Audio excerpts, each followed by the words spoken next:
It never changes. It's it's individual development.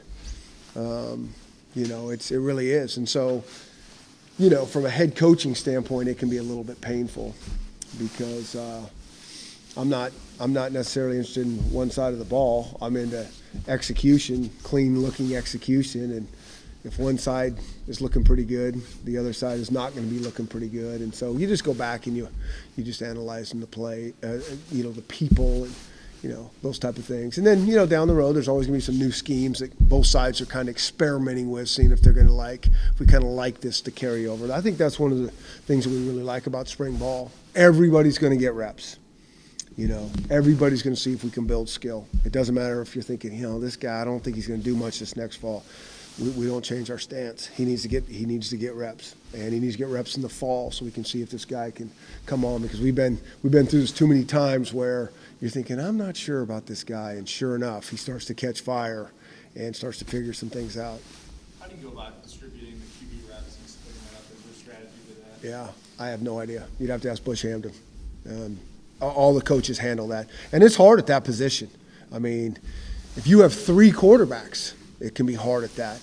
That is the one position that we can never truly get enough reps for, with one guy getting the reps, and sometimes there are handoffs and those type of things. And so, we make a big deal with our whole team in terms of how we practice the mental part of getting reps out there. That's a whole nother conversation that we spend every day in spring ball and through fall camp of teaching how to do this, because you just can't get them enough reps. What stood out about Jacob's contributions last year? Who? Jacobs. What stood out about kind of the contributions he had last year? Play, but was still back. Yeah, I mean, he did a nice job on the scout team. All 3 of those guys did. They did a really good job. But, the scout team, especially for a quarterback, what are we talking about? I mean, I can be the scout team quarterback, right? I mean, it's on a card. It's not processing anything. It's just looking pretty, throwing the ball. And so all those guys did that really well. It's a whole different thing when it's like, there's no card in front of you and you're really processing and checking plays and changing some protections and all those type of things. That's a whole different thing. And so, all those guys were certainly around it, but they didn't do a whole lot of that with, Jake Browning and Jake Hayner taking all those real reps. What's it like having Chico back? It's awesome just having Chico out there. I mean, I just like being around Chico first and foremost, and it's, it's just really good to put a smile on my face, and it has for a while, and he's kind of bouncing around, and, I really hope enjoying this game for how we're supposed to enjoy it, and I think that's the one thing that so many of these guys that people lose sight of. They lose sight of. Us as coaches can lose sight of. And certainly people on the outside, how much these kids really care about what they're doing. And really, we have an issue of them putting too much pressure on themselves, all of our guys. They care too much. We got to keep this thing in perspective. Sports and football was meant to be enjoyed. And it's interesting that, certain days that we all lose perspective of that. I do. I mean, that's one of our coaching objectives, always, is to enjoy this process. And it's our job to really continue to transcend that down to our players. It's like, we're good. This is a game. We're not curing cancer here. Jake got to a point where he was doing so much. Who are we talking about? Just talking about him. Jake. Yeah.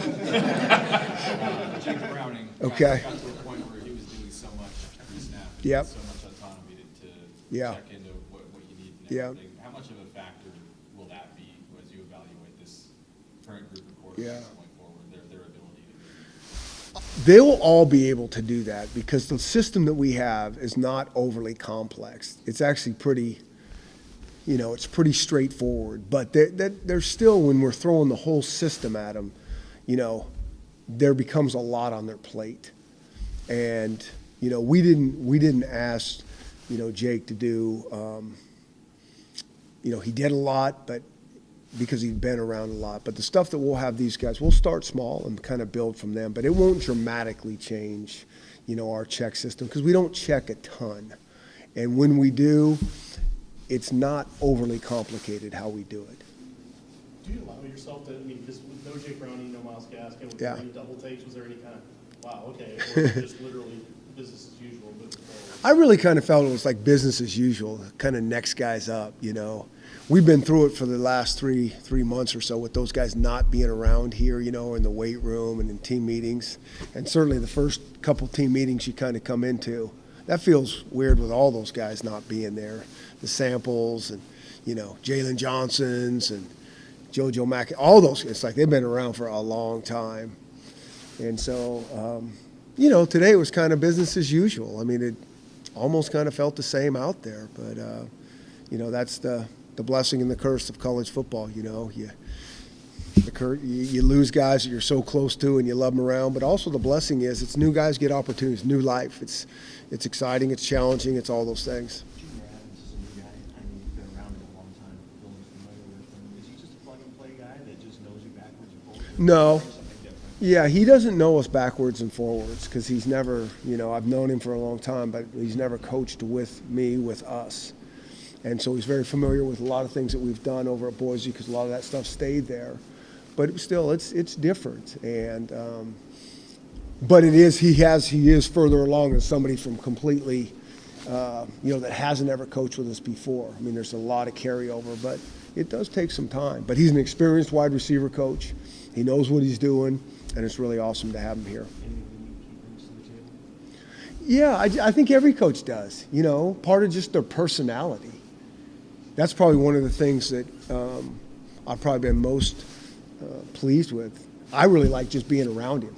I think he's a really, really good guy. And I think the kids like him a lot. And so that coupled with being a really good wide receiver coach, you know, I've been really encouraged and excited because we can teach him the rest of how, you know, we do stuff. State one, was there anything about Jake Mason that stood out today? No. I mean, excuse me.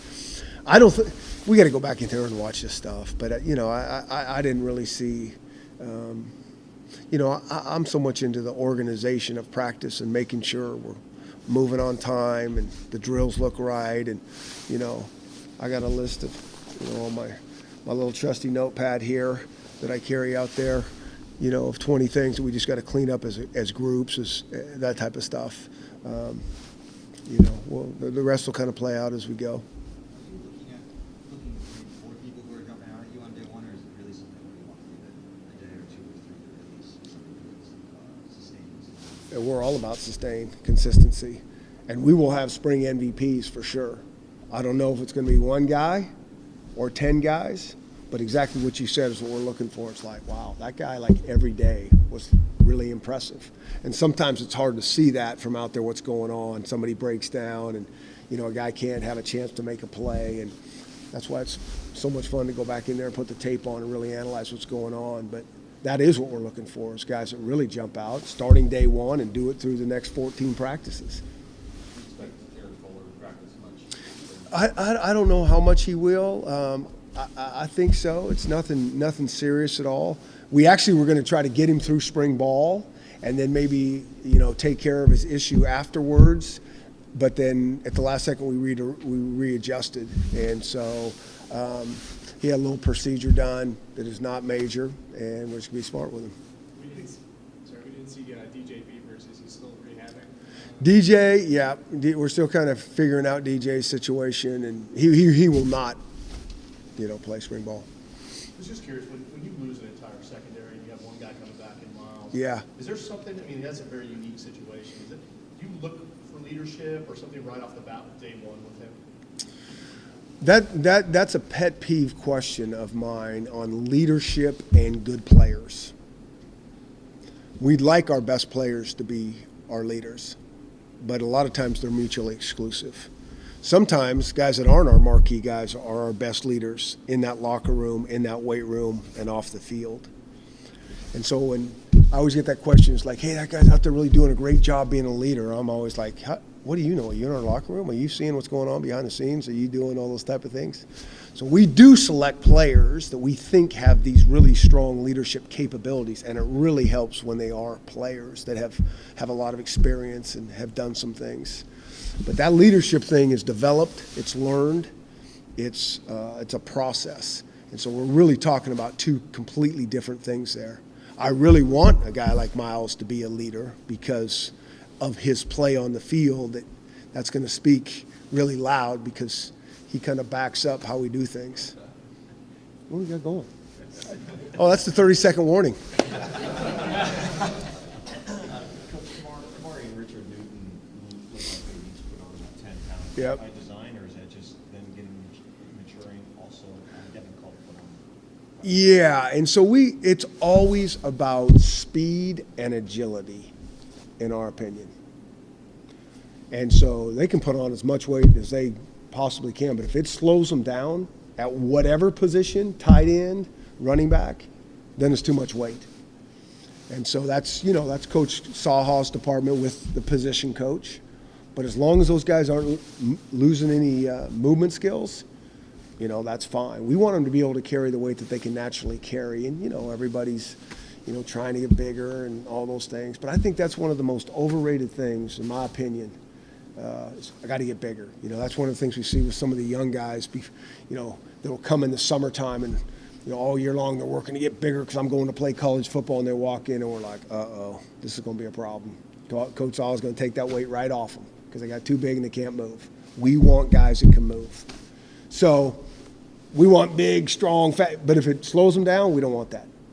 So we'll see how they do out here in spring if it's too much weight. How Kamari and Richard look to you? I mean, that's a hard question to answer, like always the running back thing, because we don't tackle those guys, and certainly no pads today. It's hard for them to really show much. I thought they were moving fine from, without analyzing the tape. So it does look like, they can carry that weight, but we'll see. We'll see.